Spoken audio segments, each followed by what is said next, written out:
Je te résume le cambriolage complètement dingue qui a eu lieu ce week-end au Louvre à Paris, et tout ça en 1 minute. Les médias sont en toupie avec cette histoire et il y a de quoi, écoute bien ça.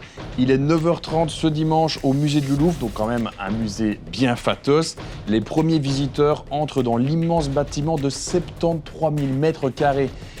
Cherche même pas, il faut plus d'une journée pour visiter tout le bâtiment tellement c'est grand. Et là, il y a 4 types qui arrivent avec 7 nacelles près du bâtiment. Ils ont des gilets jaunes, genre c'est des ouvriers, et ils attaquent la fenêtre à la disqueuse, au culot quoi. Et ça marche vraiment bien parce que personne les capte en fait. Et ensuite, ils attaquent une vitrine avec la même disqueuse. La galerie où ils sont abrite pas n'importe quoi, t'avais deviné, c'est là qu'il y a toutes les gemmes et les joyaux de la couronne. En gros, le bon gros trésor des rois de France, quand il y en avait encore. Les cambrioleurs font le coup en 7 minutes, ils sont pas venus là pour vendre des cravates. Et alors ils repartent avec quoi?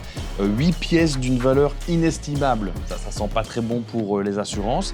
Parmi elles, il y a le diadème d'Eugénie qui compte près de 2000 diamants et le collier de la parure de saphir de Marie-Amélie, dernière reine de France, et d'Hortense de Beauharnais.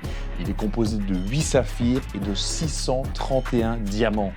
Wow. Alors qui a fait le coup? On ne le sait pas encore et on le saura peut-être jamais d'ailleurs, parce que même si nous on peut avoir l'impression que c'est un travail de baraki, un peu, et ben les policiers, eux, ils pensent que c'est vraiment un travail de pro. La piste de la police, c'est que les voleurs ont agi pour un collectionneur très riche ou alors qui compte démonter les bijoux et revendre les pierres précieuses par exemple. On te tient au courant évidemment, mais si en attendant tu tombes sur le diadème d'Eugénie comme ça dans la rue, bah c'est sympa d'appeler la police.